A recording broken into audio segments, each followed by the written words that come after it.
Okay, y'all, so I do not have my microphone. I forgot to charge them, so I'm going to do my best and try to project so you guys can hear me. I was going to do this part and one more part to what is true submission to God. But I think this will be the last video in that series because I've prayed about it and I've sought the Lord on this. And in this season right now, I feel like He is calling me to kind of take a break. But in this break, I'm not going to not study, not seek His face, not be in the secret place. It's just kind of a sabbatical.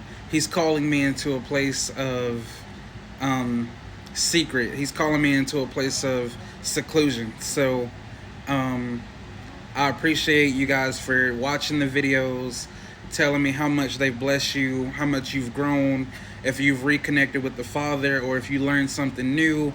Um, all the texts, DMs, calls, it really means a lot. But after this last part of this series, I will be taking a break.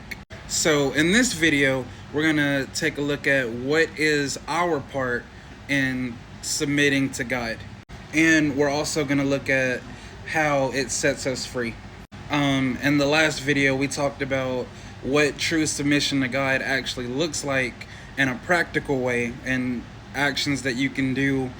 And I was really blessed by that. I hope you guys were blessed by that. And this one, like I said, we're going to be going over what our parts actually are because it does require us to do something. So the first thing we can do um, is the surrendering of our will. And I know that surrender has been a huge theme. It's actually been the core, the key theme of this whole series. But I mean, it's true. What looks like submission more than surrendering and giving up your way for His? So basically, at its core, submission means yielding. Hannah and I have this intersection right before you get to our house, and it's a stop sign right before you cross the highway.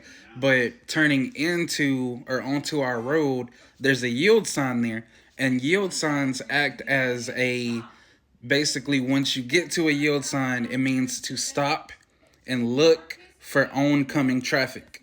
And if you don't yield, you don't stop, take a second, look, and then go when it's clear, accidents can happen.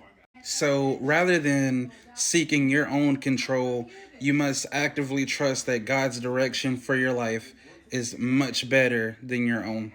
And this is not an overnight thing. It does take time, but there's fruit in it because it teaches you to be patient.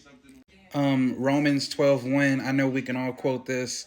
Paul says, "Therefore I urge you, brethren, by the mercies of God, to present your bodies a living and holy sacrifice, acceptable to God, which is your spiritual service of worship.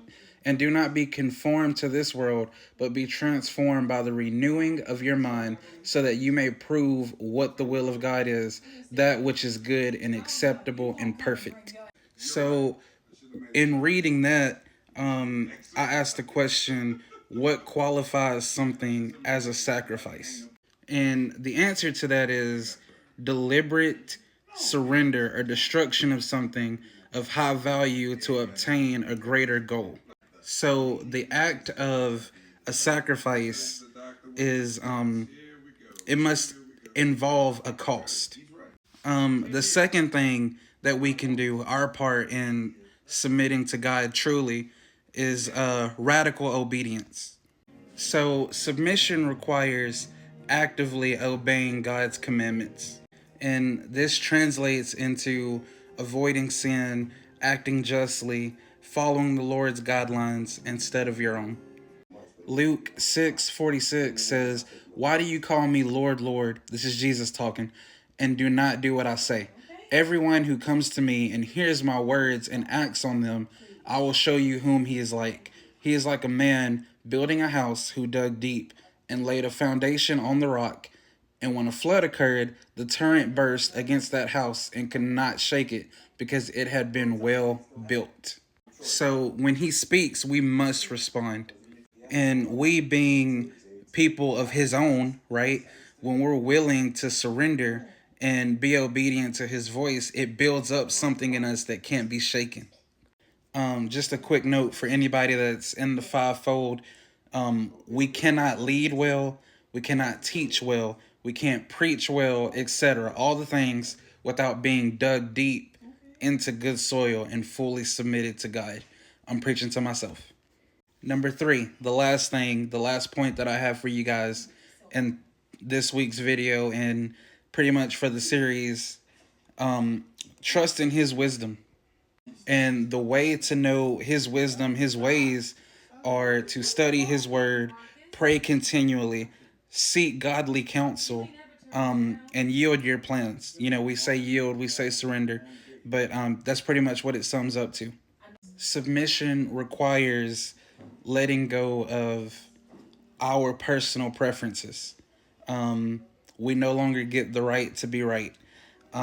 We have to give up our personal preferences and trusting that God's plan is ultimately better. Because who are we, as first off, a finite being, to try to understand an infinite God?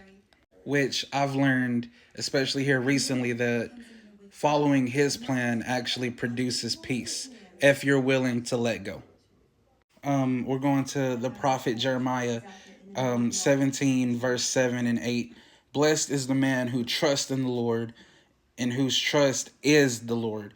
For he will be like a tree planted by the water that extends its roots by a stream and will not fear when the heat comes, but its leaves will be green, and it will not be anxious in a year of drought, nor cease to yield fruit. So, submitting and being obedient and being surrendered to the Lord actually produces fruit. And we know that in John 15, Jesus says that, I mean, if you're in him, you produce fruit. And those who produce fruit, he prunes so that they can produce more. That's pretty much going to do it for this series. I hope it blesses you guys. And just something quick: we love because he first loved us. And we were chosen before there was ever a let there be. So submit, surrender, and obey. God bless you guys. I don't know when I will be back on here, but I hope this series has blessed you. I love you guys, and I will see you when I see you.